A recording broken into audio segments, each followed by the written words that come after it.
Well, I'm super excited, Aaron. Yeah, man. Thanks so much for being here. Thanks for having me. This is the Chasing Greatness podcast. Like I told you earlier, it's really conversations with people that inspire me. And like I mentioned earlier, you are at the top of that list. So I'm super excited to have a conversation, to hear a little bit more about your story and everything.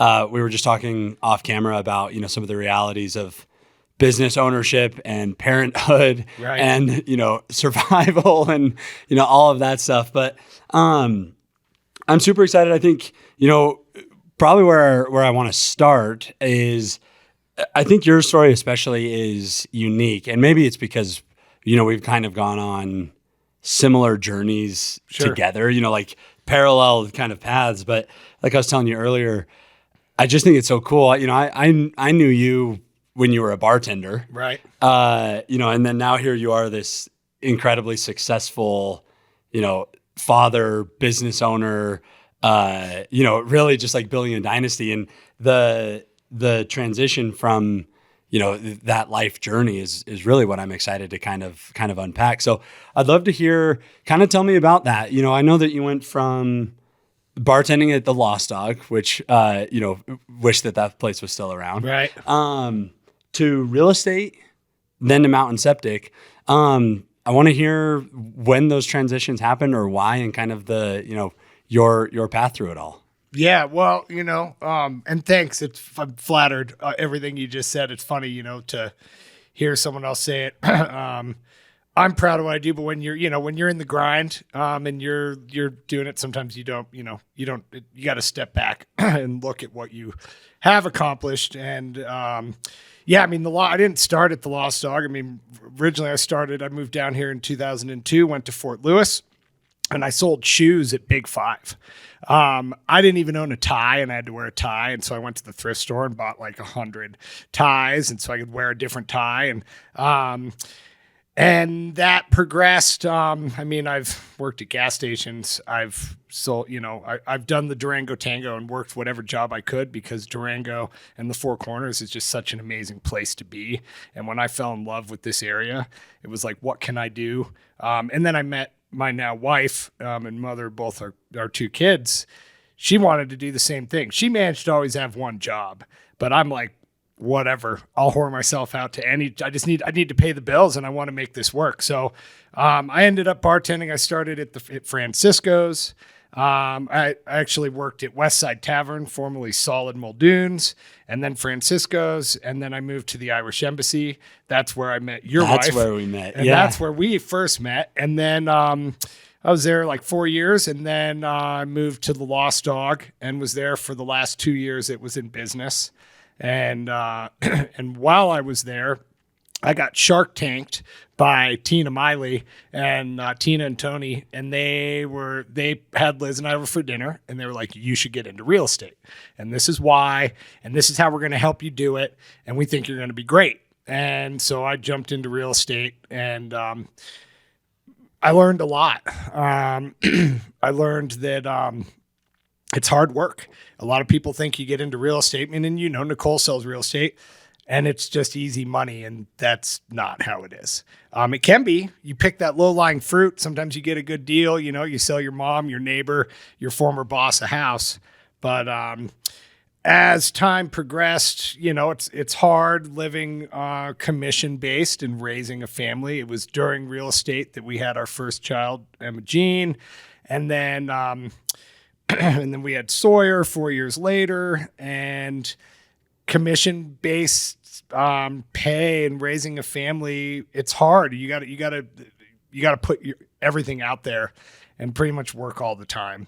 At least for me, that's what it meant for me. And I think those that are successful in real estate, you have to find a balance, but it's you've got to be available. I always joke that it's like, I'm on call every day, but I can take pretty much any day off I want, with an asterisk. Because if I take that day off, I better have someone covering my business. Right. I'm paying someone, or I'm trading someone, or I'm making sure. Because if I don't answer that phone, so that's not really what we're here to talk about. But like that transition to where my mind started looking for what's my out. because I realized like as one of my mentors in real estate, and I won't name names, but if she listens to this podcast, she'll know exactly who she is. She said I was so great at real estate, but she knew it wasn't for me. She knew that I was destined to do something else because I didn't want to just sell my soul to the market. I wasn't, not that you have to, but that's it. I couldn't. So I went. My current business partners, we'd been friends about 4 years ago. I think this plays a big role into what led me to Mountain Septic. But I used to drink a lot, and I was a very social drinker, a lot of it from my bartending days. Durango's it's a party town. I mean, many places are. I mean, alcohol is just very prevalent in our society, and not to talk down about it, but I'm the type of guy that when I have one drink, it turns me into a guy who doesn't know how to stop drinking. And so one thing led to another, and I kind of hit a bottom, and my eyes were open to maybe I need to do something different. So a little over. This was 4 years ago? This was about 4.5 years ago. I made the decision to stop drinking. That was while I was selling real estate. And it was a huge challenge. My daughter was 2, but it was a selfish choice. I mean, I did it for me. Of course, my kids, my daughter, my wife, my career played a role, but I had to do it for myself. And through that, different friendships grew and blossomed. And Mark and Megan Galizzi, I became closer with them in that period in early sobriety. And little did I know, at the time, they were looking for that same out. And they were looking for, real estate's great. I can make money, but they have a family. And they were both selling. Megan was lead, basically helping run Tina's business. Mark's selling real estate, so they were both doing it. I mean, a family of realtors, Jesus. Liz and I joked. I was like, you want to be my assistant? She was like, absolutely not. Like, we spend enough time together as it is. So, go jump to almost 3 years ago. It'd be 3 years ago, like this coming November. Megan and I got our kids together. They've got a couple kids, and I guess Sawyer wasn't born yet. Or maybe he was born, but I didn't have him with me. Anyways, when we went sledding, and she's like, do you like real estate? And I was like, oh yeah. I was like, I love it. And she's like, really? I'm like, yeah, I'm like, it's like I'm on call every day, but I can take any day off I want. And I get to do this and I get to do that. And I've got this flexibility. And, like Emma didn't go into daycare until she was 2.5. And I wasn't so much a stay-at-home dad, more as that I was able to work with her. I was able to have her with me 2 days a week. My dad watched her 2 days a week. And I had that flexibility. Most jobs don't allow for that. To have a newborn, have an infant with the dad, I mean, I'd go to lunch with my buddy Dave, and his son was about the same age, and people would look at us and they'd be like, oh, isn't that cute? A couple of dads babysitting. And stay-at-home dad.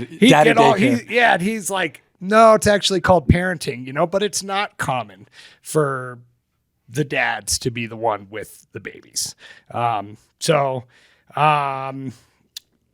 Anyways, I'm saying all that, and she's like, but do you really like real estate? And I was like, actually, I hate it. I was just going to say, you're just such an optimist. I was like, actually, I hate it. I was like, it's like I'll make 2/3 of my annual income in one quarter. And then I'll have deals that get pushed out and extended or terminate or the buyers are like, oh, thanks so much for all your time, but I decided to buy in New Hampshire. And you're like, what oh my God, and so here you were like waiting on this commission and then it's gone. And, and so and then I'm like, well, wait a minute, why? And she was like, well, there's a company for sale, a septic company, and we're thinking of buying it. But we need someone to run operations. And you came to mind. And I was like, oh, okay, why? And she proceeded to flatter me with all this positive things that they'd seen in me. And they were like, we see that you're willing to put the effort in to provide for your family, and coming back to the sobriety thing, I don't think that conversation ever would have presented itself to me had I not stopped drinking. Because for me, and again, for those listening, I'm not poo-pooing having a drink and drinking. I mean, everyone's on their own. But for me, when I stopped drinking, my mind changed, my outlook, my viewpoint changed on a lot of stuff, positive and negative. I learned I don't like who I am in a lot of ways, and I'm really hard on myself, and I hold myself to way higher of a level, which makes it hard to be a boss, because then I'm holding other people, because I'm like, I can't believe you're not putting in the extra effort, because I hold myself to such a high level. So it's like, I need to chill out.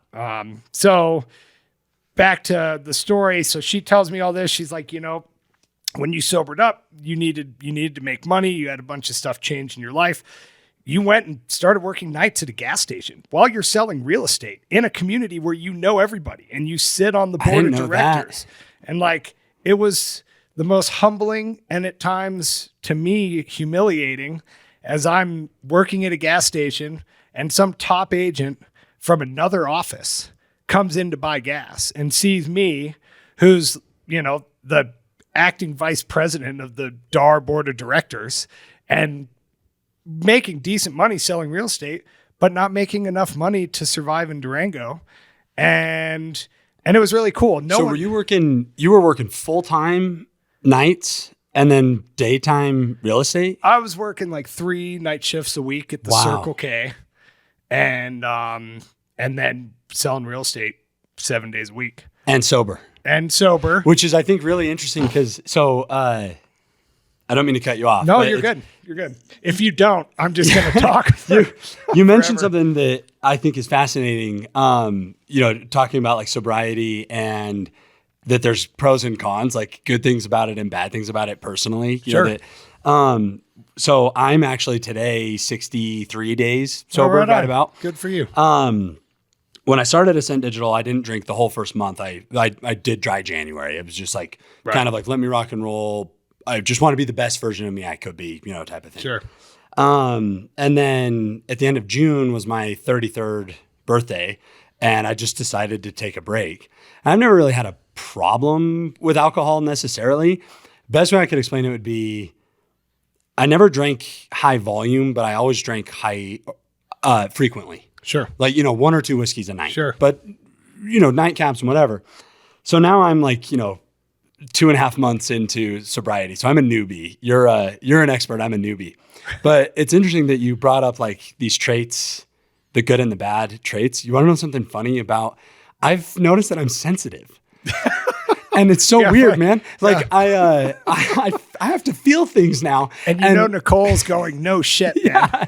And I'm like my feelings get hurt easy. And I'm like, I have to, but everything's elevated in a really good way too. Like Absolutely. I feel like I'm performing, I'm being the best version of myself possible, both in terms of a provider, a business owner, a father, those types of things. I don't know if I'm going to ever go back.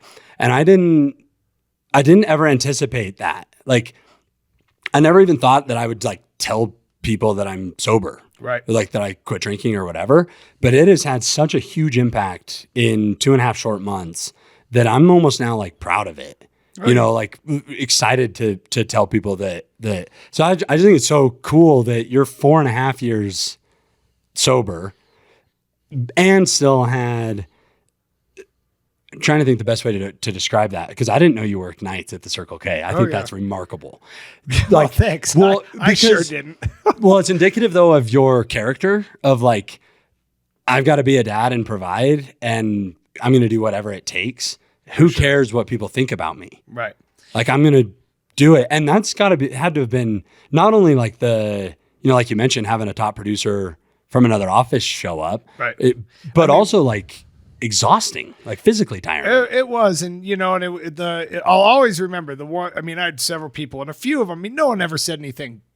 No one was ever mean to me. Sure, but a few were like, "Oh, I didn't realize you worked here," and it was very much like, "What the fuck are you doing here?" Right. But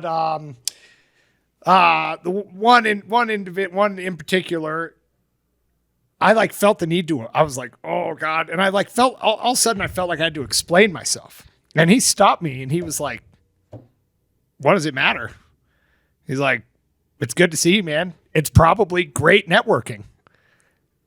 And I was like, "Oh, I hadn't really thought about that." Now, can I link any home sales to me working at the gas station? I don't know. But as you know, I'm a people person. I like to talk to people. Sometimes I don't shut up.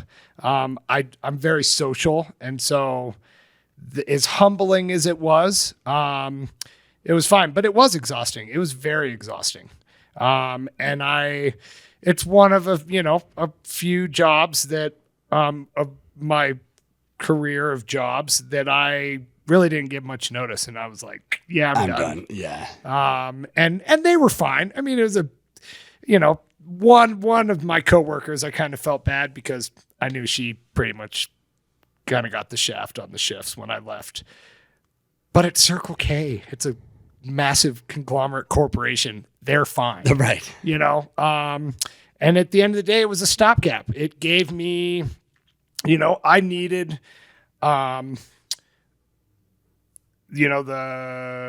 brought me to sobering up was I totaled my car. I mean, if you saw pictures of the car, I got a DUI.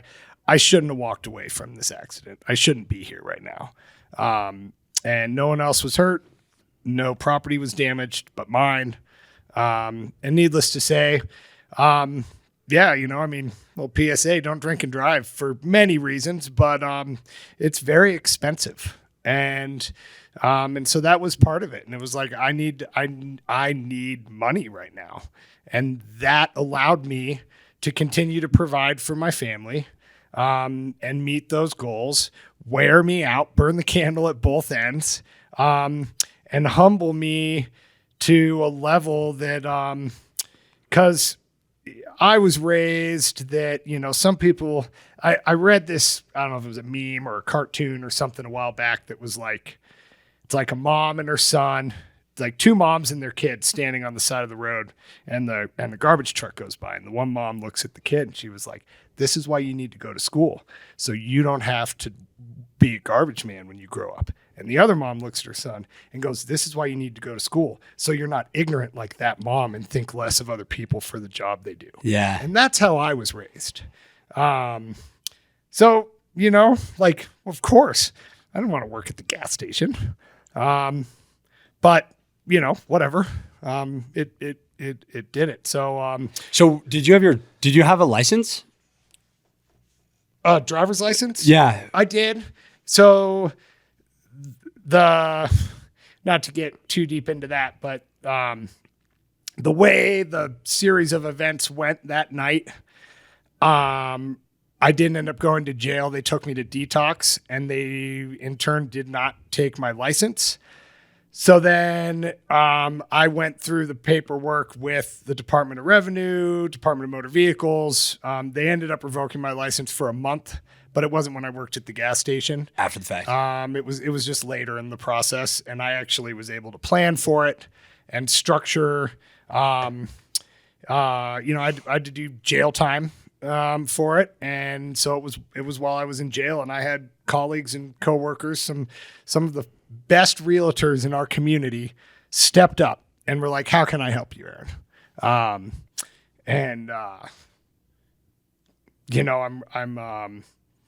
I'm real grateful for that. It's this community. I think that a lot of what I do, whether it's Mountain Septic for my family or when I was working at Circle K, is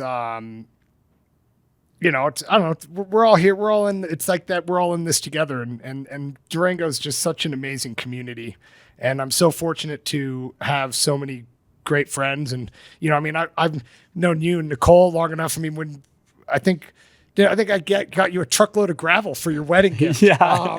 You know, which by the way, well, finish your thought. I remember you and I didn't really know each other that well at the time. I more knew Nicole from working with her at the Irish Embassy. I remember you thanking me because I did that, and then you guys sold the place and moved, and I don't know if that was to where you are now. Yep. Yeah. But I remember you thanking me, and to me it was like, I don't know, what's something, what's something cool I could do that, is that something useful. And I remembered Nicole commenting how muddy your driveway was. And so I did that. And then I remember you thanking me, like, I think it was after you had moved out of the house and you were where you are now. And I don't know, it's just like, it made me feel good to know that what I did helped you guys out. Well, and I'm so glad you brought that up because, it's even like, you were getting a little emotional right now talking about like how the community stepped up or, the impact that people made on you, which really for them were probably little things, like I'm not sure what people did in terms of stepping up, but like buying me that load of gravel. I think I told you this, but in case I didn't, you should know monumentally shifted that single act. Like literally we got the load of gravel delivered and they poured it around this roundabout driveway, changed the trajectory of the momentum of owning that home to now like improvement and sweat equity. And it literally changed my life. Like, isn't that funny to think about? That's like cool. People, I think that sometimes it's important for people to understand how massively impactful little things can be when we're kind to one another, like for sure. You bought, I think it was a couple $100, a load of gravel. It was remarkable because it was bigger than it. Right. Like the act of buying the gravel was one thing, but what it did to my mindset and like my perspective on the home that I bought, it shifted my momentum forever. We ended up putting, 2 years worth of sweat equity into it. But the first project was graveling that driveway. Right. And then, sold it, did well, afforded me the place to buy now. And we're still there to this day. Well, you want to know what's cool about that gravel? So it was a fundraiser for, it was when I worked at the Lost Dog and Ann Morse did. I mean, we did fundraisers all the time, had the front room set up. And I can't remember if it was, Trails 2000 or Ducks Unlimited or one of those. And C&J Gravel had put it on there and it was like a load of gravel, like 75% off. And so I bid on it and I got it. And I was like, probably 4 vodkas deep and was like, what the hell do I need gravel for? Because I don't need it at my house. And so I say this just being honest because like, it came from the heart, me giving it to you guys, but like how I initially ended up with that. And it was like good for a year. So like I had that in my back pocket. I had to use it. And then you guys got married and I remember Nicole commenting about the mud pit of your driveway. And I was like, well, that's perfect. It's just it's so cool though that it's what a good reminder that our actions matter. Yeah. In a really positive way. Right. Like, the fact that people stepped up when you were going through a hard time too. And that like that clearly, made an impact. I just think that that's like the neatest thing. Cause you mentioned about the community and Durango and things like that. It every day just amazes me. People are generally good, generally speaking, people look out for one another, are kind. And I think that you see that, especially in business as a business owner, for sure. There's like a different level of, I don't know if respect's the right word, but it's like that saying of, friends don't ask friends for a discount. Like we get it in a different way now, of like, got to support each other like fully. No, for sure. And it's, and who I'm talking to, friends who don't ask friends for discounts, bro. But that's no all more right. free pumps. That's all right. I'll give you your discount. Look right at the camera. Yeah, you know who I'm talking to. No, but it's it is those small acts. I mean, it was literally getting picked up and taken to the office like 3 days a week for 4 weeks. I mean, it was on their way. And like, and I got reminded every day. I mean, I thanked them over and over and over. It was Nicole Newtlings, and she's like, it's no big deal. but it was a big deal. And so, she wasn't doing that, just like I wasn't giving you guys that gravel or bidding on that in the auction because I wanted some return. Yeah, I think you're going to make some profound impact somewhere. But it's like those, it is, and that's what I try and instill in my kids. Because we live in a messed up world with, it's so easy to get caught in the spiral of whether it's media or, it's like love's more powerful than hate, but man, it's just Hate's stickier. Louder. It's louder, it's stickier, and it sells. And so those little acts of kindness. And so to bring it back to Mountain Septic, when Megan made those comments to me and then told me, hey, this company's for sale, but we need someone to run operations. And they're like, we want to talk more, but we want to give you an opportunity to work your way into ownership. And so, I had to think about it. But it was such a kind gesture for basically they were like, we think you're amazing and we want you. That meant a lot. Little did they know I'm a pain in the ass but I guess that's what makes me. Do you think, so I was listening, I don't know if you listen to the Modern Wisdom podcast or not, it's with Chris Williamson, but it's awesome content. But he has this thing that he talks about often when you have the benefit of hindsight, this slingshot theory, which is basically where when negative things happen to us, most of the time, with obviously the benefit of hindsight perspective, the net positive is significantly greater than the negative that occurred. The slingshot idea, pull us back to launch us forward. Sure. Do you think that, had you not gotten the DUI and, gotten sober and all of that stuff, do you feel like that kind of slingshotted you forward to Mountain Septic? Like, do you think that could have 100%. happened if you were still drinking? I do not. And not that I don't know. I can't speak for Mark and Megan. I mean, maybe they still would have presented, but I don't think it's like the butterfly effect tied in with this slingshot effect that like, I don't know that my path would have gone. I mean, either I wouldn't be here or I'd just still be doing what I was doing. And I mean, don't get me wrong. I was having a great time. I mean, it wasn't that my life was horrible. I mean, everyone's relationship with alcohol is different if you have a relationship or not. And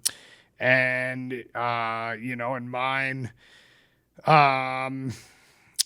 was, I guess to answer your question, absolutely. I think that 100%, if I kept drinking, I wouldn't be where I'm at right now. I'm not saying I'd be in a worse spot, just different, but it would be different. And, and that, I mean, I'd be lying if I said the last 4.5 years have been easy. One of the benefits and curses of sobriety, where in whatever stage you are, 2 months, 2 years, 20 years, is you get to feel all the feels, and you learn about yourself, and you learn that like the world. I learned. You learned you're sensitive. Well, I think I kind of already knew that. I just didn't. Not you, but I mean me. Sorry, I didn't. Not talking about you. I'm sensitive too, and I'm prone to react and not respond. Ooh. And that's and when it comes to business and running a business and working with clients, and I've replaced a dozen septic tanks this year in a dozen different scenarios, different weather, different climate, different clientele, different customers. Some of them are great. Some of them won't leave me alone. Some of them are absent. And it's, you can't, if you react and instead of respond,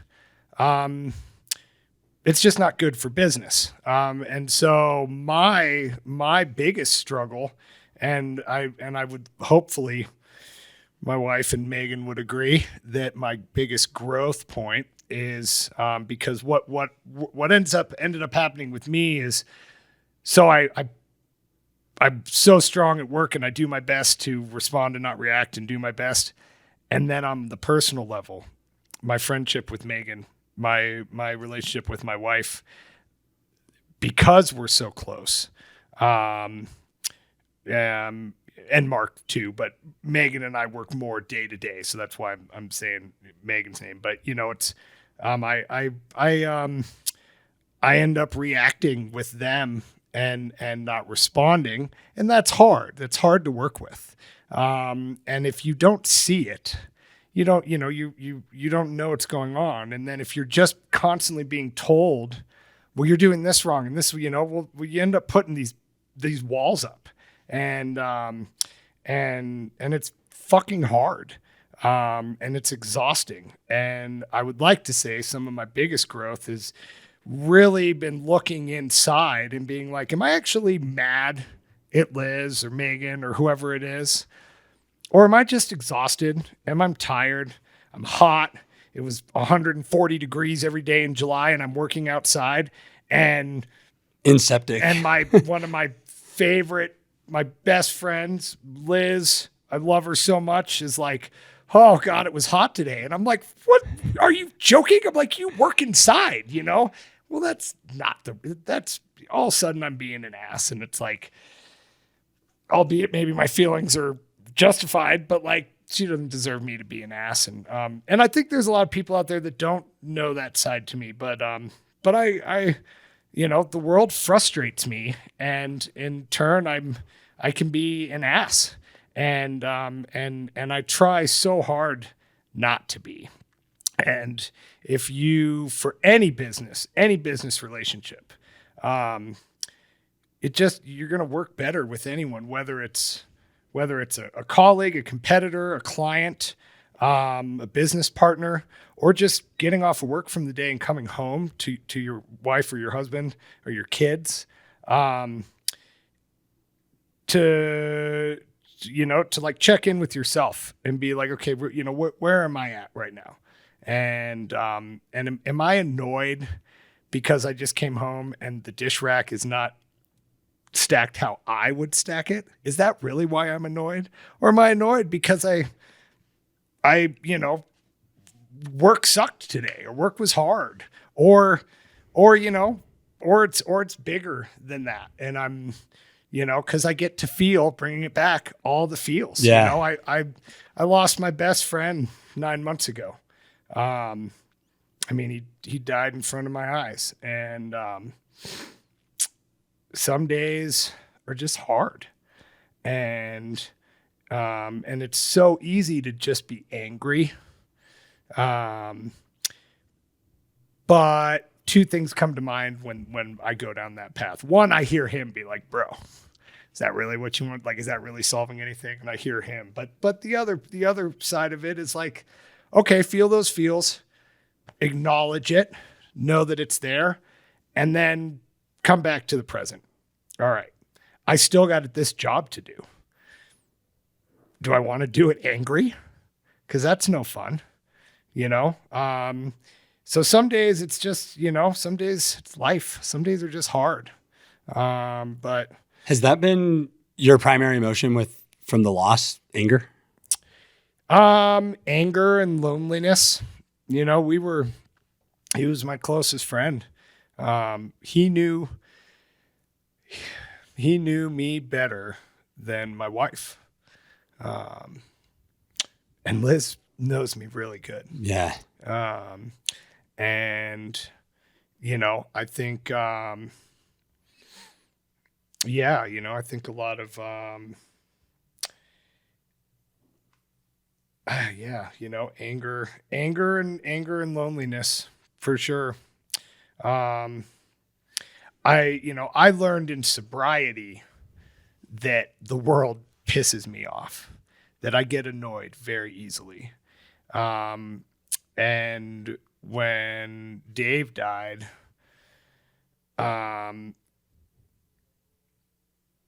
it just really shined a light on that, because it's like, why, here's this, I mean, we all have our flaws, but to me, it was like, here's this awesome guy who's no longer with us, and someone's doing something to where I'm just like, and yet you're here driving 20 miles an hour under the speed limit. I mean, obviously not a big deal. And maybe I need to like chill out and slow down, because look, my job's still going to be there when I get there. But it's like, yeah, just, I think anger, and that, and a lot of that was anger at myself. Not that I couldn't save him, or like, why him and not me, but like, all of a sudden it got me questioning everything. Yeah. Were you were literally physically together, weren't you? We were, yeah. Yeah. I mean, we were snowboarding at Perg, and he went off a cliff, and the only reason I didn't was I didn't have my earbuds in, and I heard his board scrape, and it caused me to look up, and I stopped, and I just barely stopped. And wow. I just went off the cliff with him. And you usually have your earbuds in? No, 50-50. Okay. I've stopped wearing them. The biggest reason was because Apple, if you're listening, your stupid phone design, and you got to have the little dongle dangle thing. And they make wireless ones there. Oh, I know. And then my battery dies. I'm always on my phone. I'm always working, so I got to conserve that battery. Right. Bluetooth is rough on your phone battery. But I mean, I joke, but it really came.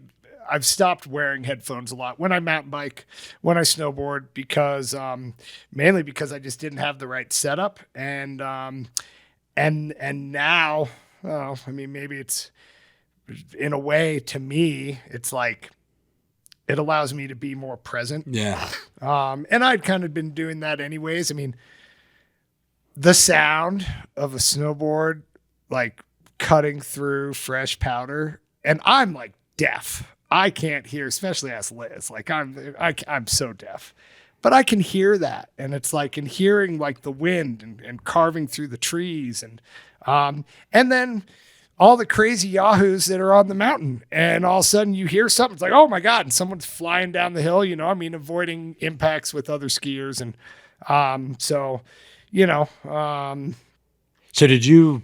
And if it's too, I don't want to like pry, but. Did you do CPR and stuff? Like you were, or it was? I did not. He was alive. I mean, he it was traumatic chest and head. I mean, he had a helmet on, but it was, he was breathing when I got down to him, and, so no, I didn't. I mean, I was with him. He made it about 20 minutes, and then, but with all that, bringing it up, it took me, it took me a while to realize, but, I've found some peace, and it's just a fucked situation, and I wouldn't wish it on my worst enemy. And there's a lot of people out there, the community, talk about the community reaching out, I mean, I found out I've got, a handful of friends that have been in a very similar situation. We live in an athlete community. Yeah. I joke with, I mean, you're a runner, you're way more fit than me. I'm more rolling the dad bod over here. But I raft, and I mountain bike, and I snowboard, and and I hike, and I mean all you CrossFitters out there, I CrossFit for work. Yeah, I'm schlepping materials, and I mean it's it is what it is, and so with that, I mean the level of that everybody around here, I mean whether they're riding horses in the backcountry, rock climbing, kayaking, mountain biking, road biking, I mean, everybody. I mean, it's almost intimidating. I mean, you've got kids. Bringing my kids in, it's like, can't they just have fun? Right. I'm like the Devo program. Like, holy cow, trying to get my kids into that, and it's like cutthroat, and it's like, I mean, and there's this level of, if anyone who has kids in Durango can relate to this, that it's like, oh, how old is your kid? They're not, oh, they're 5. Well, when my kid was 3, they were carving, they were carving down Demon. And and they were mounting test tracks. They were and I mean it's so our community, and so much of it I love, and so much of it drives me nuts. Yeah. Because on the flip side, I mean, my daughter's 7, and she has she'll be 7 on Friday.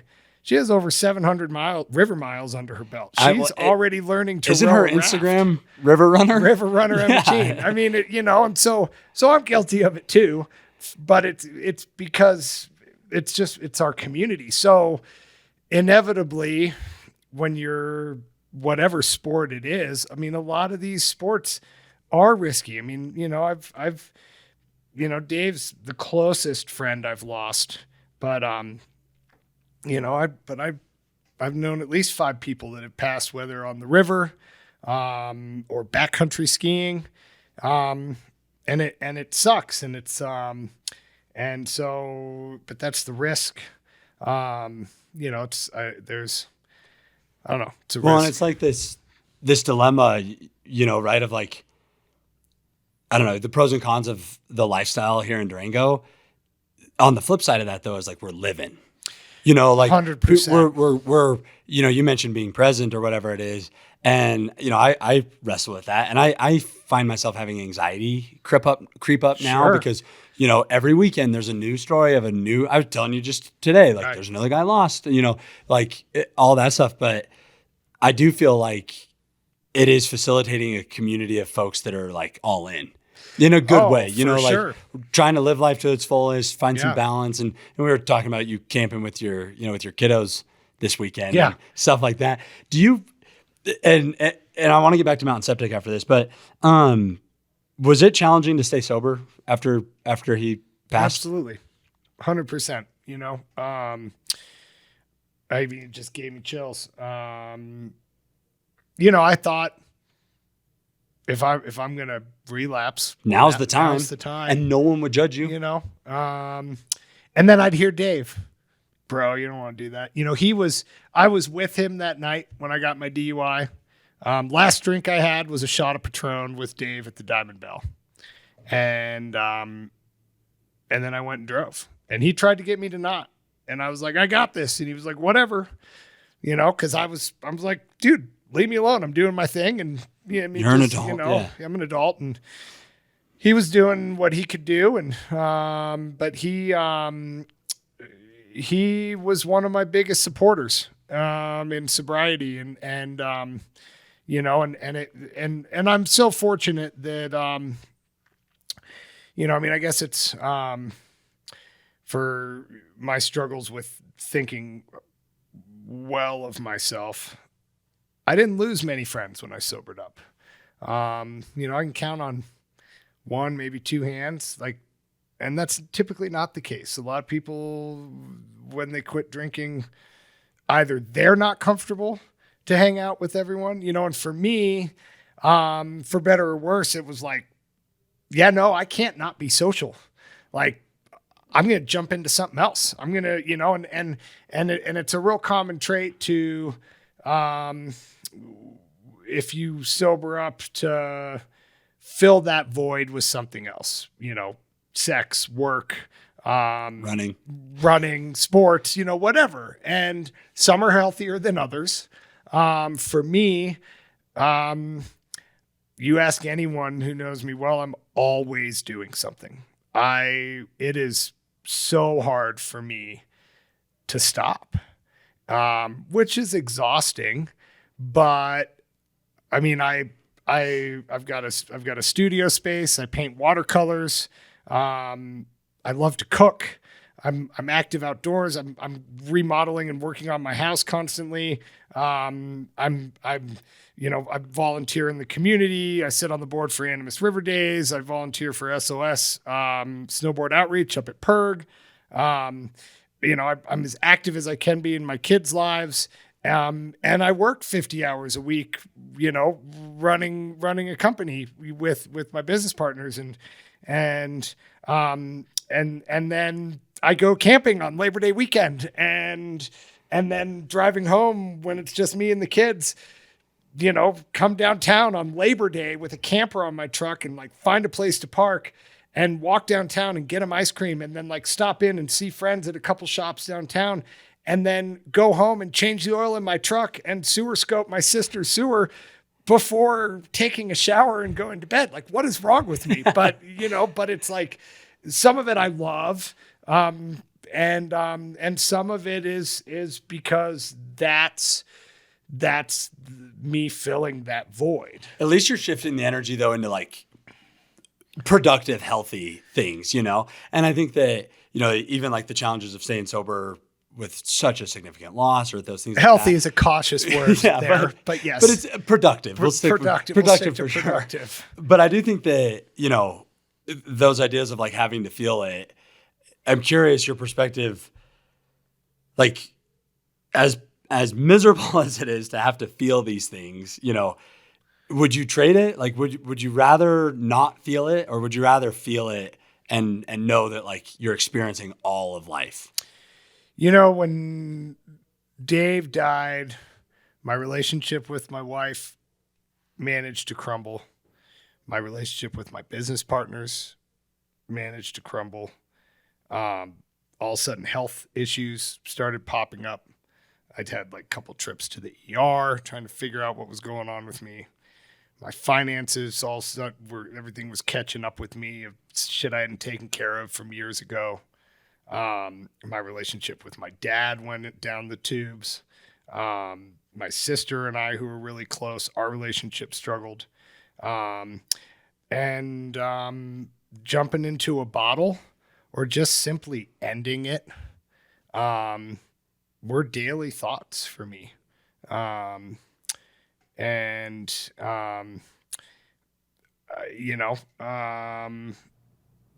Fortunately, through communication, and this is going to come back and play a role when we start talking about Mountain Septic, through tough conversations and communication with my business partners, some boundaries were set, and some more defined definitions of our roles within the company were brought to light. And respect and understanding were found, where resentments were being born, and instead it was like, well, no, here are some boundaries. Same with my wife. Liz and I, fortunately, she's stubborn like I am, and for better or worse, we love each other and we want to make it work, and marriage is hard. My health, well, it is what it is. I mean, I'm 41, about to be 42. Haven't always taken the best care of myself. High mileage model. As I am. But, I don't know. We don't need to talk much about that. For me right now, it's just like, whatever, we're pushing that out. But, deal with one thing at a time. Finances, it was like, I got to figure this shit out. I haven't been 20 for a long time, but I'm not in my 20s anymore, and I can't just be like, whatever, and it's hard, but I'm finding it through, and it's because it's through all of that, it's been communication. It's been communication either with those around me or with myself. And so a big outlet for me is painting. I watercolor paint, and my mom's got when I was in real estate, I sold my sister and my mom houses that are like right next door to us. And my mom's got a detached garage that she let my sister and I turn into a studio. And it's great because I'll put the kids down after a long, stressful day, and I go over to the studio. I put some hip hop on, I listen to some music, and I paint. And I love it. And I've got a buddy from high school that's like, dude, it's kind of weird, man. But he's not an artist, you know, and I love it. It's a freedom of expression, and it allows me, but it's in those zones that I'm able to communicate with myself, and be like, so what was going on today? Are you really pissed off at so-and-so, or are you just fucking sad today? Kind of like the vehicle to process, you know, like to get the emotions out, or like decompress from the day, kind of process why the emotions are the way they are. Absolutely. What a great way to do it too. Yeah. I think coming back to Mountain Septic too, which I think it's so fascinating. I knew this was going to be a good conversation, by the way, so I'm so grateful for it. But, you know, I think that bear with me while I try to tie this in, but we talked about, you mentioned earlier, you know, that story of the two moms and the kids and the trash driver, right? And, you know, see, son, that's why you need to go to school, and see, son, that's why you need to go to school. I think, and it actually, it ties into to you working at Circle K. You're clearly a man of so much depth and complexities, and, you know, like literally an artist and a baker and a, you know, father, and like all these cool things that make you who you are. And I think that one of the biggest misconceptions that people have, especially when it comes to blue collar work, is that there aren't those complexities there, or, you know, intelligence isn't there, or whatever it might be. And so I want to learn more from you, this idea of like, because I think it's the same reason why you worked at Circle K, to go into septic. You know, like most people, I think it's the best career change I've ever made, even though it was a shitty one. Yes, I was going to say, now you're in the shittiest industry that there is. But, you know, I think so many people aren't willing to take risks or to do things that they think would fulfill them because of the fear of perceived judgment.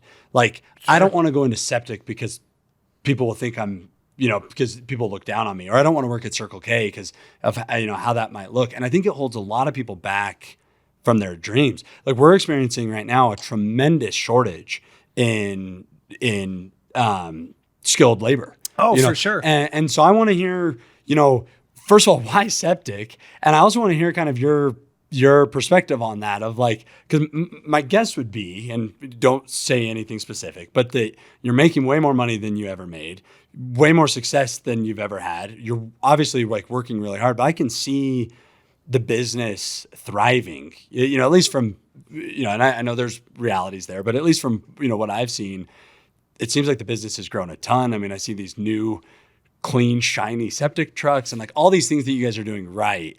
And I think there's a lesson in that for like, even though it's septic, you know what I mean? No, for sure. You know, I mean, and you know, the skilled labor, our generation, I don't know, I guess you might be 10 years younger than me. Same generation. I'm a high mileage model too. Yeah, so. Oh yeah. Okay. Whatever, dude. No, but I mean anyone, you know, I was raised, you know, my parents' generation, you went to college and then, you know, you could have a single income family and afford a house, and raise a family. I mean, that was a thing, and that stopped being a thing in the 90s. You know, some people blame the baby boomer generation for it. I think it just, it's capitalism at its finest, and it was just a shift in our country, in our culture, and it just is what it is. And here we are. And now, you know, you got to make really good money to raise a family and buy a house off of one income. But what I was trying to say, I guess, is that I was raised that you go to school and you go to college, you take out student loans, you go massively in debt to get that degree. Well, what happens when you have 90% of the youth leaving high school graduates doing that, and nobody's going into skilled labor? I mean, I have a buddy that didn't go to college. He started working for his uncle with his construction company right out of high school. He now runs the company. He's worth way more than I am. I mean, he's he's been making really good money. He's put in the work. He's put in the time. It's not like it was easy, but he lives in very comfortably now, and he loves what he does. And, and from a certain viewpoint, he's viewed as lower class because he doesn't have that college degree. Now, I went to 5 years of college and I never graduated. I never finished because I got, combination of things. I know my drinking played a role in it, but a lot of it was I needed to make money to survive, and working became more important than going to school. And do I regret not finishing college? A little bit, but I learned so much. For me, it was all about the experience. So it's like, there's a stat I heard recently that I think in 15 years, 65% of the workforce within the plumbing industry will retire. Yeah. Like, and we're going to be desperate for plumbers. We're going to be desperate for plumbers. And I am not a plumber. I'm an outside plumber. I just deal with septics, walls in. And I'm saying this from experience. I remodeled my bathroom last fall, and I did a $40,000 job myself, and it cost $7,000 and maybe 15, 20,000 of my labor. But I learned that inside plumbing, wow, no, thank you. Yeah. It's, to me, I have a friend who's a master plumber, and James, he's awesome. And he hooked it up. I bounced ideas off of him. I'd send him photos, and I'd be like, option 1, 2, or 3. He's like, holy cow, dude, not 2 or 3. Like, no. Or he's like, well, that looks great, but this has to be 6 inches off the ground and 18 inches below this stud. And, it's a skill, whether it's plumbing, whether it's electric, whether it's septic, whether it's construction. My brother-in-law's a woodworker. He does finished trim work. He is an artist. He is so smart, irritatingly smart when it comes to woodwork. He's a genius to me. I say irritating, it's just because he's got such an attention to detail where I'm like, yeah, whatever, good enough. Close enough. Yeah. When it with some of my woodworking, so how did you learn septic then? You didn't have the buddy to text a picture to. No, so I classes. There's, to me, it's funny. I find it funny. It just makes sense. It's in a lot of ways, it's not overly complicated. I was fortunate enough to, I feel that all my past jobs, everything kind of has led me to here. Interesting. And I really believe that. On so many levels. When Mark and Megan, when we ended up sitting down, we did it right. So the company we were going to buy ended up backing out of the deal, and we'd already been given the blueprint, and we'd also been shown that there was a need.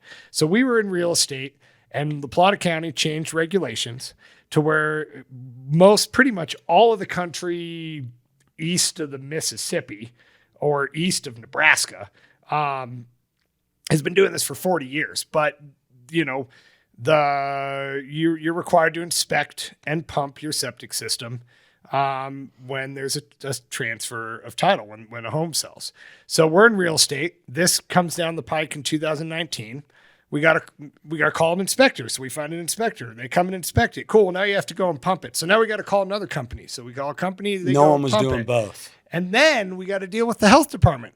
And the health department, they're struggling to get all this under wraps themselves. And they got a bunch of irritating, demanding realtors where's my paperwork? Yeah. My deadlines. I'm closing on this date. I need this done. And they're like, who are you? I don't care who you are. I don't care about your deal. I heard from a certain individual that if a realtor, would bring the, I don't think this is the case anymore, but at one point, if a realtor brought a transfer of title application in, he'd put it at the bottom of the pile because he didn't want to deal with them. Almost as I'm going to stick it to you. You are no better than anybody because you're a realtor. And realtors are amazing. Some of my closest friends are realtors. I love 99.9% of you. The one that I don't like, you know who you are. But So did you guys identify, you realized that there was people doing part of what you do, but no one doing all of it. Right. And you thought we can do it better because we can combine all that. So we saw, so Mark's an entrepreneur, world domination. He sees opportunities everywhere. It's amazing the way his mind works. He's a very numbers guy, and the way so he looked at it and he saw the numbers. He saw the reality that certain communities in Las Vegas, for example, the sanitation districts are paying homeowners to get rid of their septics and tie into central sewer. Vegas is not where you want to start a septic industry, right? A septic company right now. In Durango, there's 35,000 plus septic systems in La Plata County. Wow. And 75% of them are between 30 and 40 years old. And the average life of a septic system is 30 to 40 years, depending on a lot of factors. The use of the system over that time span, the type of septic tank, the material, the size, the soil type that the leach field, the STA is. I mean, there's a lot of things that play into that role. I've inspected systems that were 60 years old and functioning great. And I've inspected systems that were 10 years old and it was like your tank failed and you got to replace it. So, there's a lot of factors there. But so La Plata County, that's why they enacted the change. All of a sudden, it was starting to be brought to attention that there were failing systems that were going unchecked. And if anyone listening has been in the West long enough, water's gold. Our groundwater is so important. And this isn't Minnesota land of. Is it Minnesota land of 10,000 lakes? I don't know. I mean, but water in the West. But the water in the West is, people get shot over it still. And so they realized they needed to protect that. So that's where a lot of this came down the pike. So Mark saw those numbers. And then we looked at it and we're like, well, how can we create kind of a one-stop shop? And bring what between the three of us, we've got 40 years experience and 45 years experience in real estate, right? Of serving clients, of networking, of troubleshooting and getting to the closing table, working with someone on the other side of the table that drives you absolutely nuts. Right. But you put a smile on and you find a way to negotiate and you find a way to make everybody happy. You don't need to invite them over to dinner and to your kid's birthday party, but can you do a deal with them and have everybody walk away? There's I'm not going to say it right, but there's the zero sum game or where it's it can be lose, win, or win, win.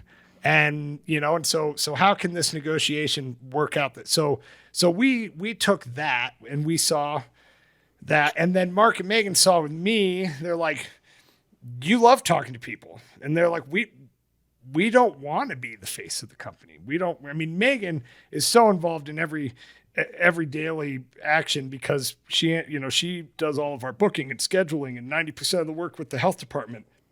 And she puts up with me. And that right there should earn her she gets a badge really cool. Or something. Yeah. She's the best temp worker that I ever hired. No. But she couldn't do shooting the shit with Schenk. Well, so that I'm glad you brought that up. That's actually the only reason I wanted to come on this podcast. Hey there. My name's Aaron Schenk. So I was sitting at Perg and we were talking through this whole business idea.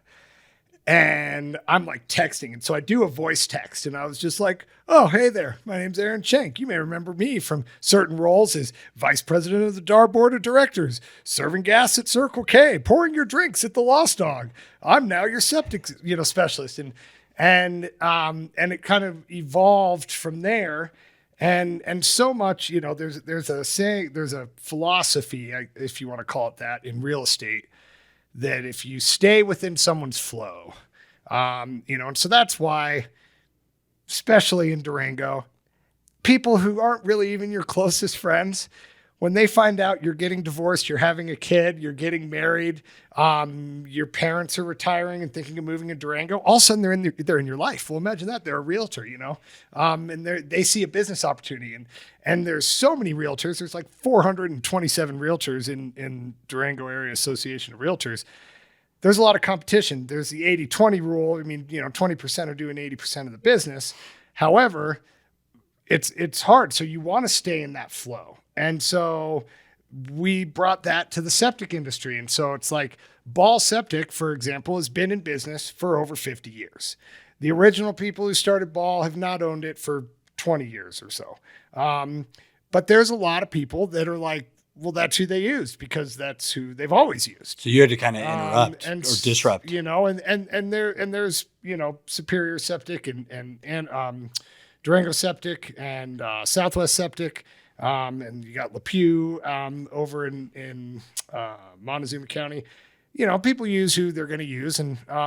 But we saw, it's like, well, when people think of Chet, they should think of Aaron Schenk. And I joke about it, but it's like, and so the shooting the shit with Schenk videos, I have 5 loyal followers worldwide. You're looking at one of them. But I mean, I've got a YouTube channel that I think I literally have like 5 followers, but I post it on Facebook and to me, it's fun. I mean, Mark and Megan joke. They're like, do you even work? Cause I always send them these videos when I'm out in the field, but I show up to a job and we dig out a tank.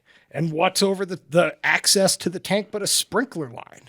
And it's like, really? And so much of our industry, it's people don't want to think about it. They don't want to talk about it. They don't want to experience it because it's gross.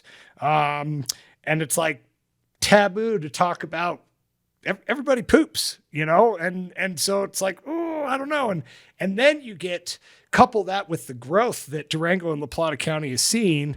And you have so many people that have come to our area that they didn't even know what a septic system was until they bought their 40 acres out in Hesperus. And they're like, I don't even know what's going on here, And so we saw an opportunity to where through the combination, it's like the Mark's, his marketing genius and his way with numbers and his ability to see these opportunities, Megan's amazing ability to really just keep it all together and be the glue and be picking this up and filing this over here and spinning so many plates on top of being a mom and everything else that she does.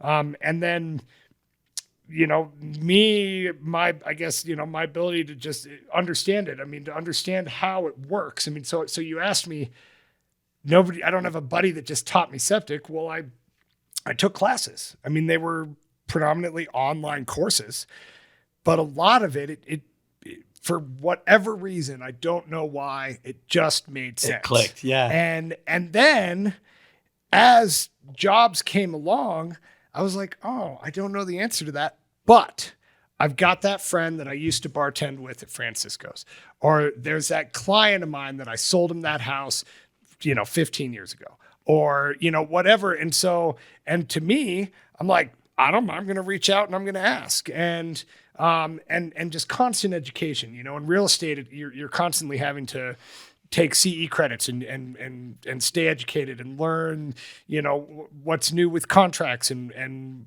just so much within the industry. So it was kind of already instilled in me, that constant learning.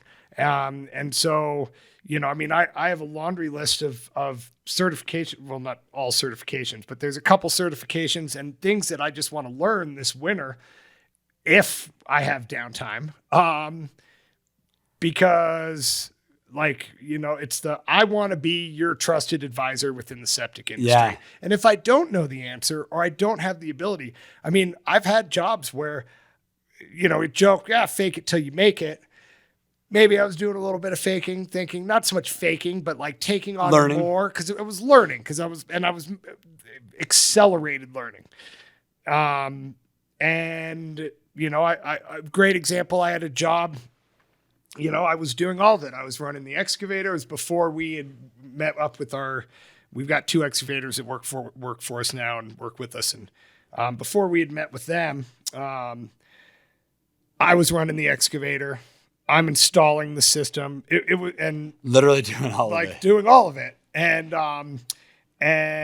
I hit the power main going from the pole to the house, blew the transformer, killed power to like 4 neighbors. miraculously didn't die. And I like called Megan and was like trembling. And I'm like, I'm done. I'm like, I'm in over my head. I cannot do this. And I was nervous. I was afraid that the client was going to fire us, that I was going to tank the Mountain Septic name. That I was questioning what am I doing? Like, what am I really doing? Like, you know, because Mark and Megan would look at me when we got that job. They were like, do you know what you're doing? And I'm like, yeah. I'm like, of course, it's gluing some pipe together. I mean, I'm given the plans from an engineer. I'm just reading blueprints and I'm putting it together. But I was in way over my head. And so I called a local excavator that had helped us out with some previous jobs, who'd been doing it for 45 years, 50 years. I've been doing it before I was even a twinkle in my parents' eye. And I was like, Steve, I need some help. And I let him rag me a little bit, and I played along and let him give me shit. And then we paid him a bunch of money, and he came in and saved my ass, and he completed the job. And then I went and owned it up to the homeowner. And I was like, you're not going to pay this extra cost. Our bid is you're going to owe what we said it was going to cost. But I want you to know that it's going to take a little bit longer because I'm in over my head. I'm bringing in somebody else. And she appreciated the honesty.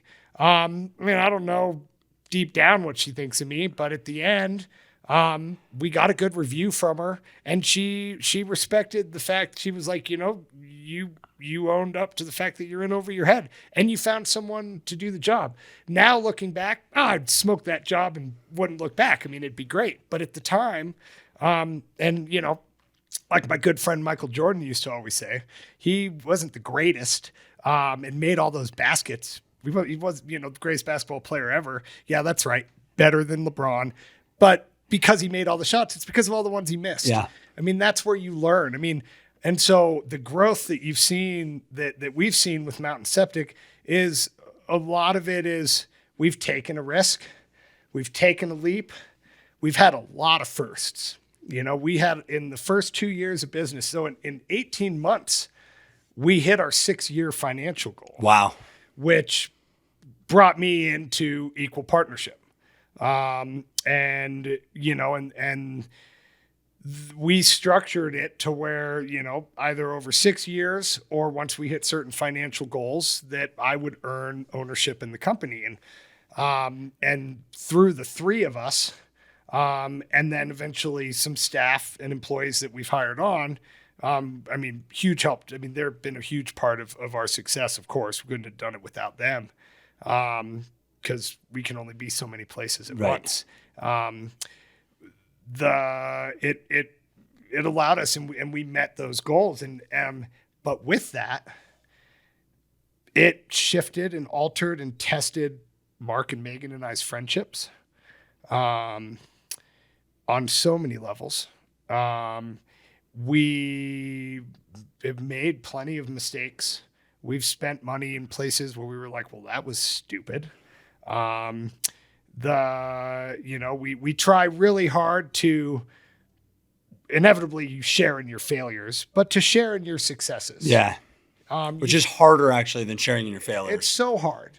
You know, I was paid a huge compliment by Summit Supply, one of our prominent, I mean, it's where we get 95% of our materials. And they paid me a huge compliment recently.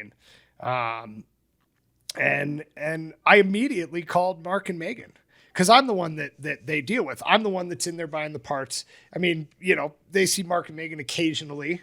But you know, I mean, it's not that they don't interact with them, but I'm there like 4 days a week. Right. And so they shared that with me. And I immediately, you know, and it was like, I called Megan. She's like, you got to tell Mark this, you know? And so it's like, you got to share in those successes because I try and be modest because nobody likes a arrogant, you know, someone who gloats and, you know, I mean, I think most people don't find that an honorable trait, but you got to toot your own horn sometimes. Well, they like authenticity. Well put, for sure. And I think that sometimes I can be loyal and modest to a fault. But it's, isn't it wild how steep the learning curve is in business ownership. Holy shit. Like I'm sitting here listening to your story and I'm like, oh, I've been there. You know, mine looks different. Sure. I don't have to physically hit a power line, but I've hit plenty of my own power lines. Sure. Well, and I've seen your growth, and I've seen, and you're active on social media too. And whenever you're active on social media, if people aren't happy, they share it. Yep.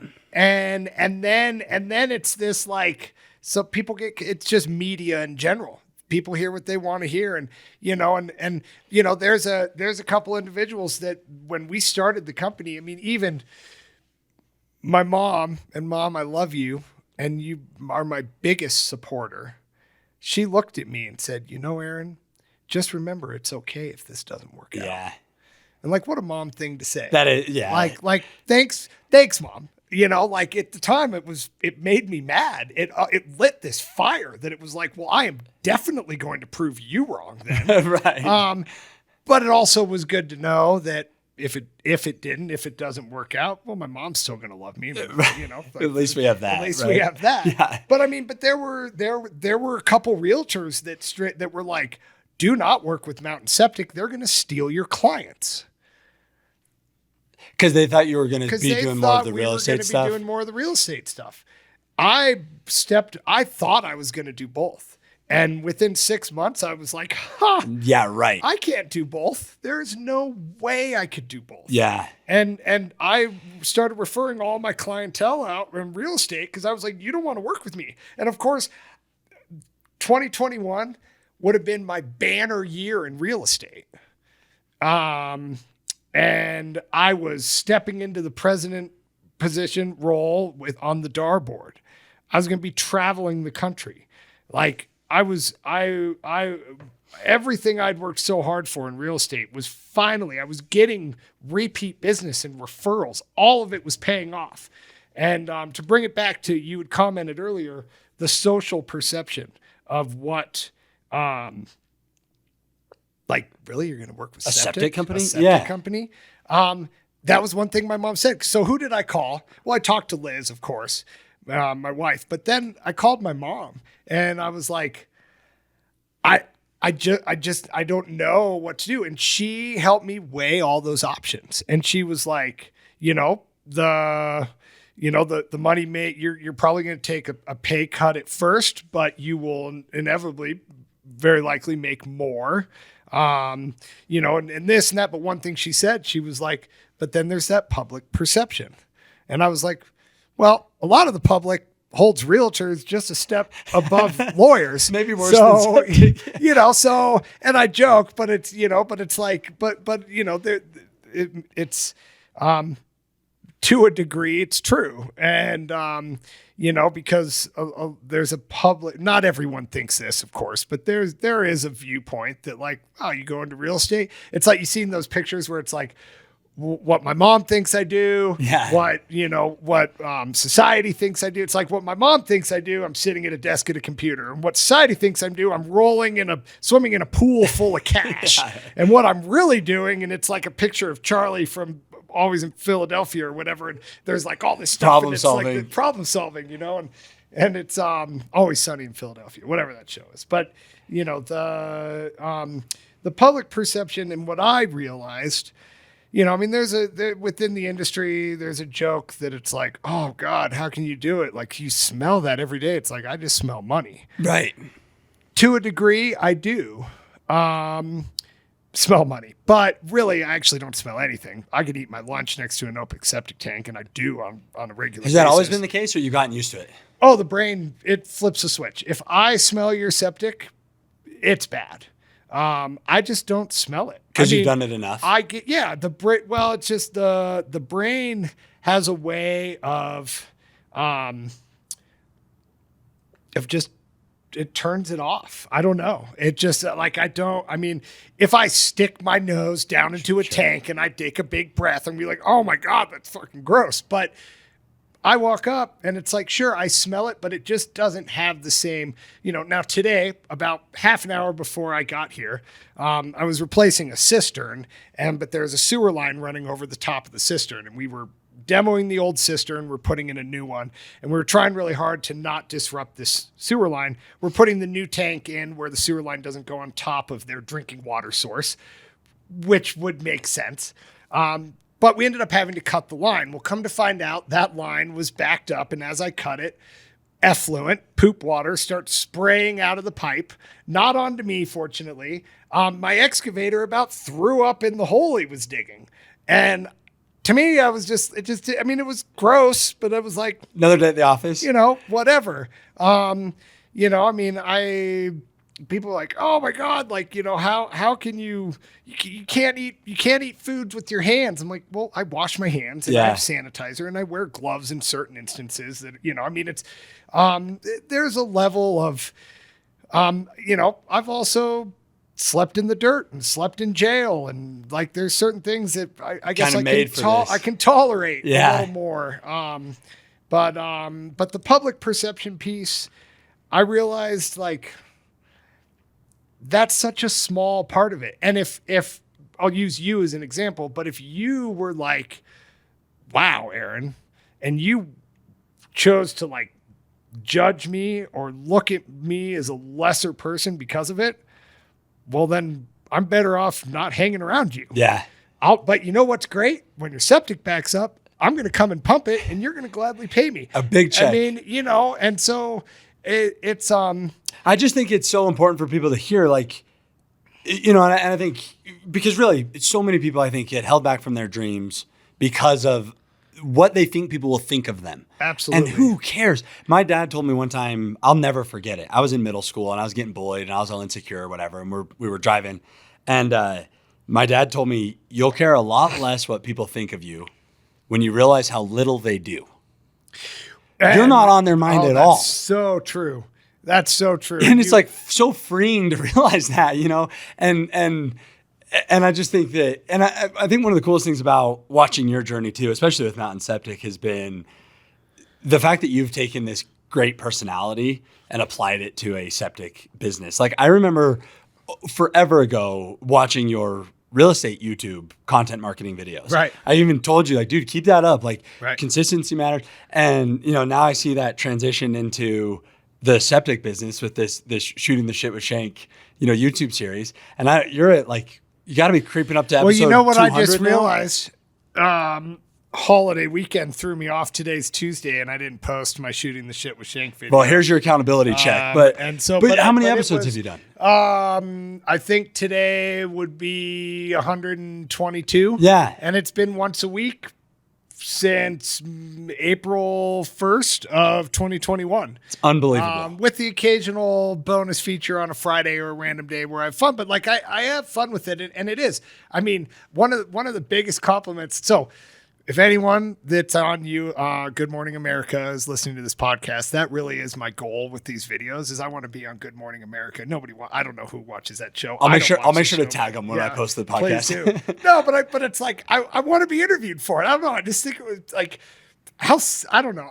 For some reason I think that'd be so cool. But if you stick with it, you could be. That's what I think is so neat. Is like I was telling my wife that this is a new endeavor for me, the podcast even, and I was telling my wife, all I have to do is an episode a week for the next 20 years. Right. Oh, for sure. And I mean, people will notice and all of a sudden I'll have an audience and, I mean, just in the last month, I've had people, a friend of mine I went to college with that's known me for 20 years was like, we'd kind of fallen out of touch the last couple of years.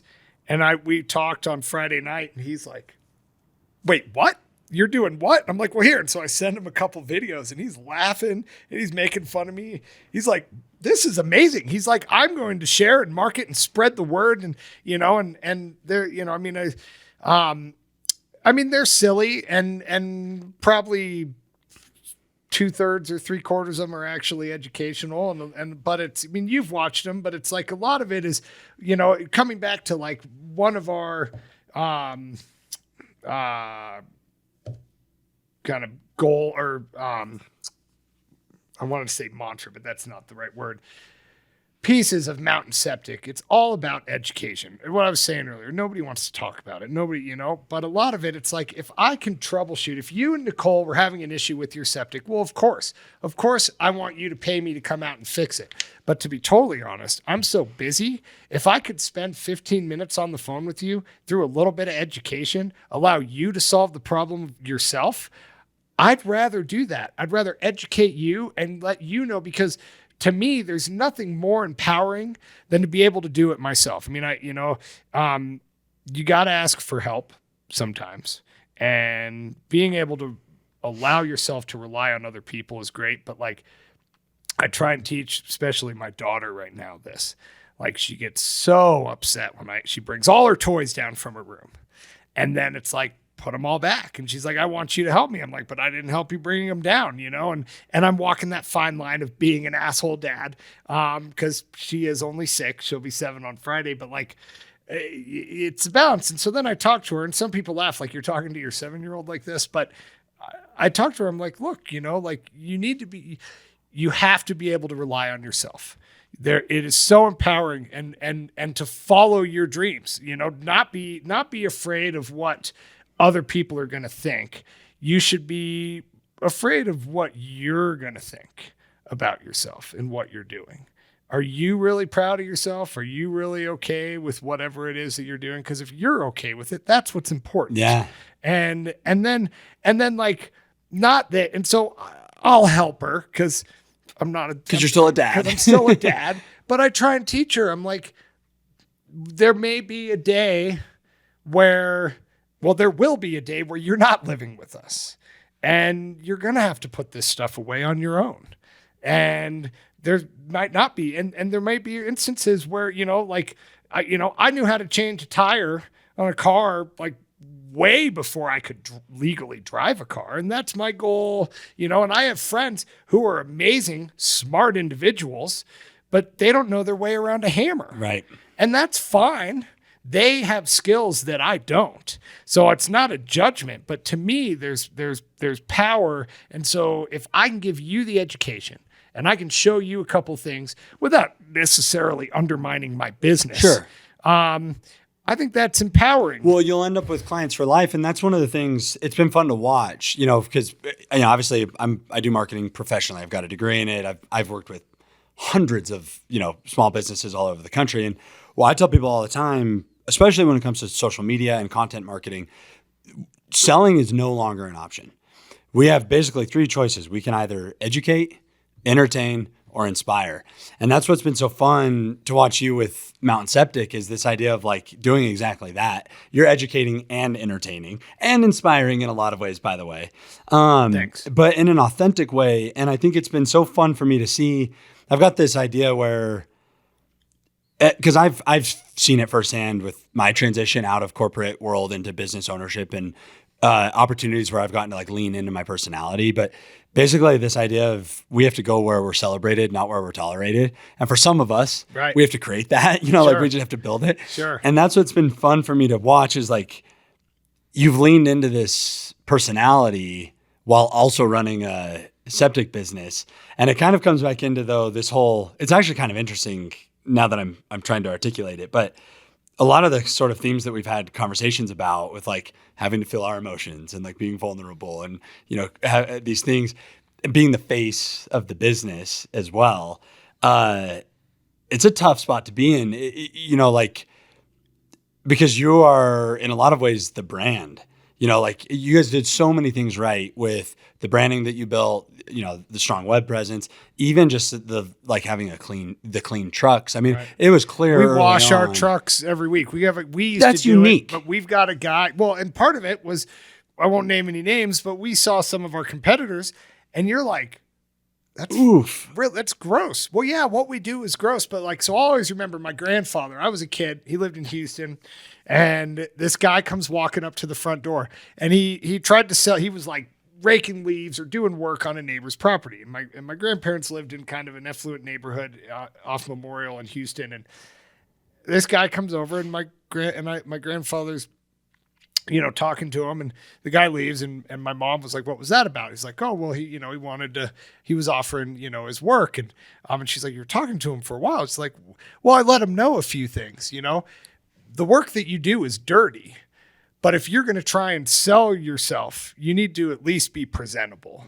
And so if I were to stumble upon you in the field during work, that would be one thing for you to try and sell yourself. But if you're going to come and knock on my door and try and earn my business, like be presentable. And so for us, it's like we get comments all the time.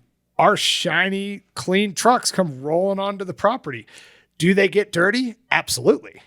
But we clean them once a week. I mean, now we've got a guy, this great guy, Ryan. He comes once a week and he washes all three. He washes our pump trucks in my pickup, and it's great. And it's one less thing.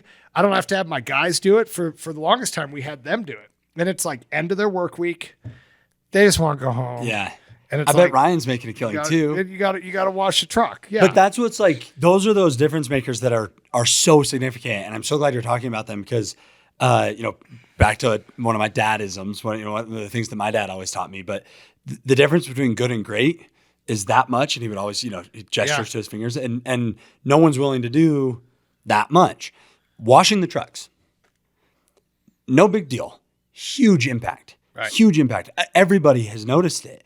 And I think that it's so fun to like hear from your perspective, the thought process behind that of like, because what it shows is that you have pride of your work, pride in your business. 100%. Yeah. And, and another piece, just speaking to, some of our pillars of success, if you want to call them that, communication. And this is just across the board in the contractor world, especially locally. There's a shortage of contractors in so many fields, and we're a growing community, substantial, like very much so since the pandemic. We've seen so much growth, and people are so busy that I didn't get it at first, but I now understand. Like, it is a lot of work to respond to every inquiry. And what we found is just a response, even just an email.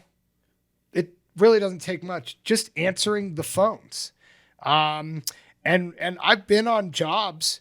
I've gotten the job.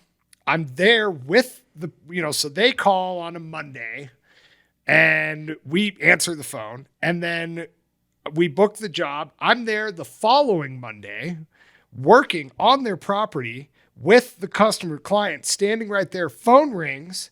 I kid you not. This has happened more than once. Oh, hey, yeah, this is John. Oh, yep. Actually, Mountain Septic, answered the call, and I've got him here doing the work, but I appreciate the call back. And I'm like, who was that? They're like, oh, that was so-and-so company that I called the Friday before I called you on Monday, and they're now calling me back. And it's just, I love it because we're turning that into a win, but it's not that I understand them not answering the phone too, because it's exhausting. I mean, it's the difference between good and great. But it's like if, it's the, we're guilty of, all three of us are OCD type A personalities, and good friends. So good luck. And it comes with its pros. There's some, cons, is sometimes it's, Mark always said from the very beginning, strong opinions loosely held. Ooh, I like that. And it's, sometimes it's like, oh, God damn it. No, but it's true, because ask anyone who knows me well, I do have strong opinions. But it's okay. I mean, I've been wrong once before, and it was because I thought I was wrong. But really, it's okay. I can't be right all the time. I can't be my way or the highway. Right. And there's certain individuals hearing me say this and are probably smiling right now, but it's true. And so it's that strong opinions loosely held. I want my employees to have strong opinions. Yeah. I really do. But they also need to understand, just like I need to understand, that it won't always be what the path we take. Right. And it's hard. We try to do that here. Just today, we had a conversation at our conference table of, our production department's pretty busy right now. And, they brought to me some ideas and we had to have those conversations like, well, it's not as simple as that. Right. Like we have to look at it this way, that way. Sure. I've got to make sure we all get paid. Sure. Like there's all these complexities to it, but it was nice to at least have like, I feel like whenever my team pushes back on me, I feel like there's a really good indicator that we have a healthy culture because they feel like they can be like, hey, Ben, this isn't working. Like, what if we did it that way or whatever? I love it when that happens. It's a good, I like that because I don't know that when I get pushback, I struggle. I don't like being told that I'm wrong or that I'm not. Well, I'm never wrong. Things, it's just right? pushback. No, I'm kidding. No, but that's that. I think that's, you just inspired me, Ben. I mean, that's very, that's big because that is, I mean, if everyone's just, yep, yeah, okay, we'll just do whatever you want. We're just going to make you happy or the other way. And you're like, yeah, it's a great idea. Let's do that too and do that too. And now also, I mean, you're going to doing 100 things. You're doing 100 things. I mean, it's like, I think of, I was in, bartending in restaurants for so many years.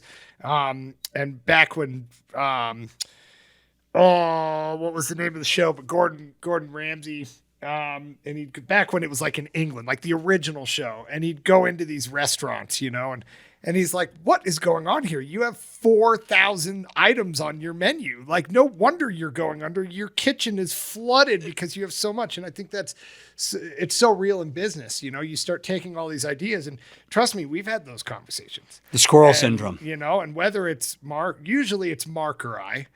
Megan has pretty much always been kind of the grounding, but and she's the more conservative one. I'm definitely the risk taker, and Mark's very much like, I think it's a great opportunity and it's potential world domination, so we should let's do it. Yeah, but you can't do it all. And we expanded into Farmington, into New Mexico this last year, and due to some different stuff and an employee moving on recently, we realized we have to kind of reel that back a little bit because now with our current staff, we're slammed up here.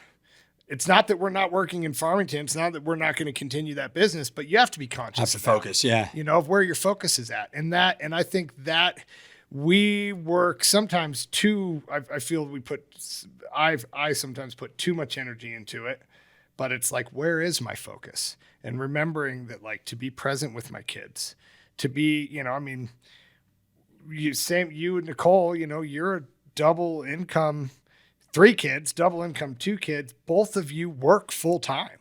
And then it's finding time for that relationship. I think back to the days of when, like, I was bartending and Liz was working at the Strader doing banquets, and we didn't have kids. We didn't even have a dog.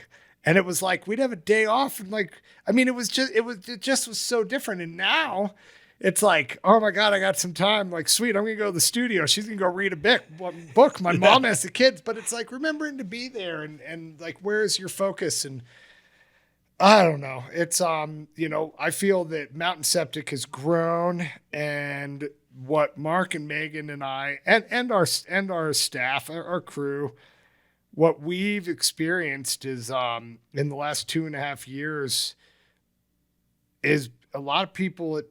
That's 5-10 years worth. I was just going to say, like, did you ever think that you'd be this far in this quickly? So yes and no.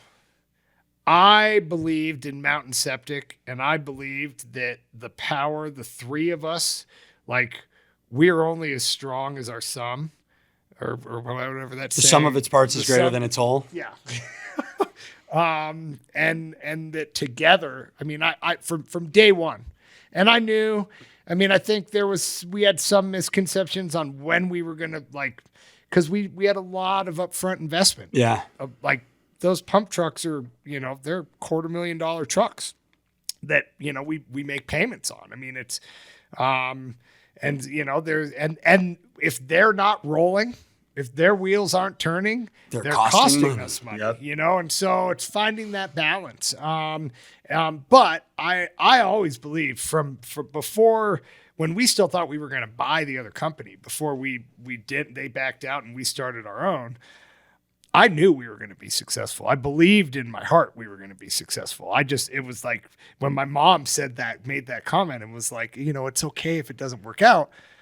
I almost laughed because I was like, I know why you're saying it, because you want me to know that you're there. But I'm like, that's not going to happen. I just like, I know it, like it is fact. Like, it's almost like I've seen the future. I know this is going to work. The challenges that I've been faced with, of course, you know, in 2.5 years,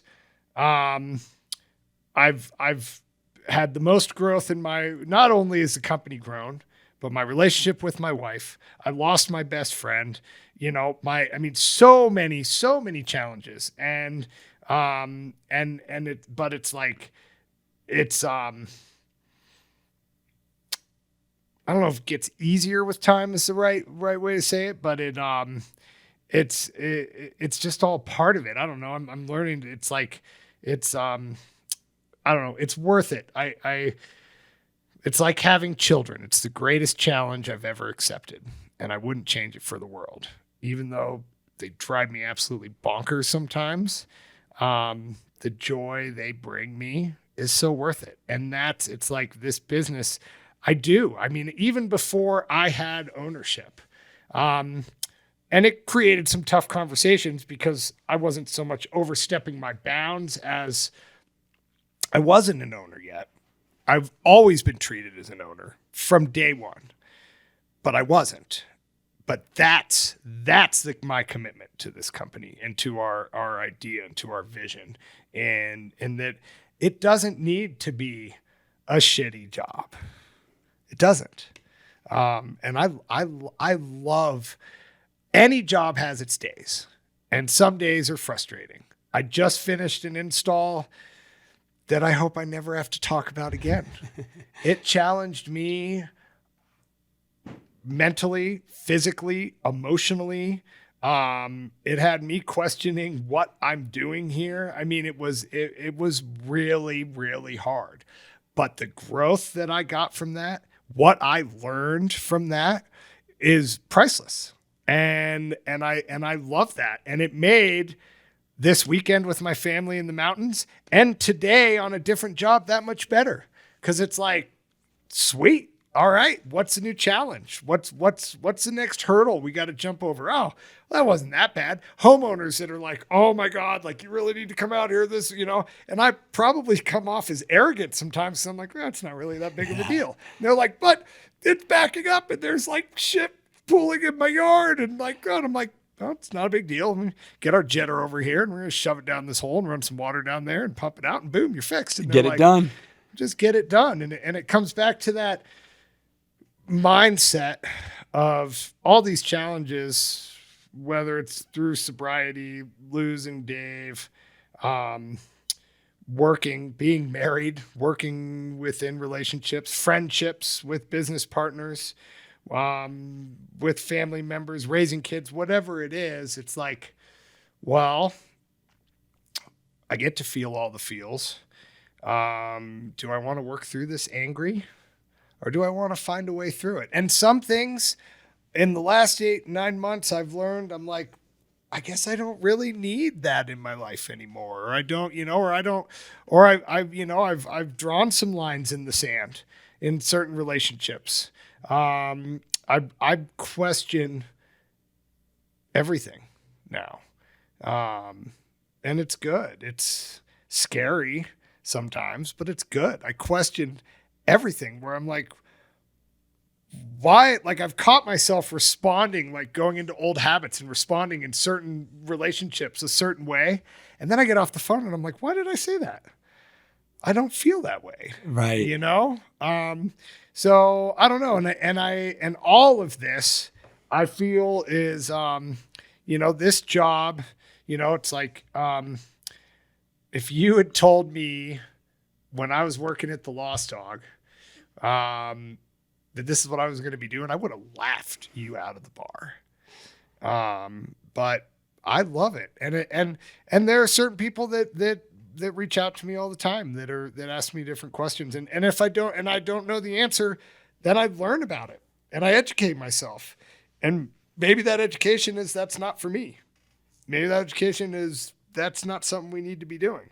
I've got a colleague, Matt runs Phillips Electric, he's taught me so much because there's a lot of systems that involve electricity, whether it's a pump, an aeration pump, or a lift station pump.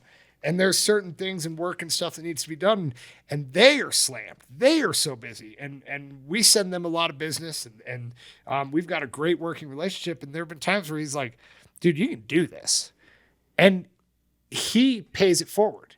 He gives me troubleshoots with me over the phone, shows me, comes to a job and shows me. It's like, this is all you have to do, and then I see it, because to me it's like, oh, electricity, like I just can't touch it. And now I'm like, bro, I mean, I did the electrical in my bathroom. Don't tell the county. But I mean, no, but I mean, it's, it's, I don't know what I'm trying to say here, but I enjoy my job, and I'm really proud of what we've done. And tomorrow there'll be another challenge. But it's like, with kids, are you really having fun if no one's getting hurt? Right. I mean, it's like, are you really learning if you're doing everything right? And no, the answer is no. I mean, you can be lucky. And I've seen what you've done with the Scent Digital and when, you were working for the paper and I've seen your growth and I don't know all the stories, but I know you wouldn't be, and I've seen a lot of growth recently, and it's cool. I think it's awesome. But I also know that there's this idea of overnight success. Well, it wasn't overnight. 20 years worth of work. Yeah. I mean, it wasn't overnight. It's just all of a sudden people notice. Yeah. And they're like, oh, it just happened overnight. And it's like, no, no. The iceberg thing. Yeah, exactly. Yeah. Yeah. So. Well, Aaron, thank you so much. Yeah, man. I have thoroughly enjoyed the conversation. I hope you know how much I learn from you and how much I appreciate, you sharing your story, letting me learn a little bit about, not only business, but life and everything. And I just really appreciate it. I do have,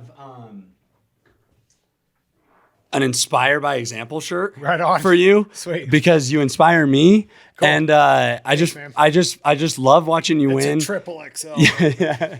It's a medium. No. Yeah. But I love watching you win. I hope you've got a huge fan on this side of the table, and just keep doing what you're doing because people are paying attention to it. It's so fun to see the good that you're doing, the perspective that you're bringing, the business that you're building. And I just want you to know it's just awesome. And I just really appreciate you. Right on. Well, thanks for having me on, Ben. And this is great. I look forward to listening to more of these. So it's awesome. Cool. Thanks, buddy. Thank you, Aaron. Yeah, man. All right. Let me just stop this.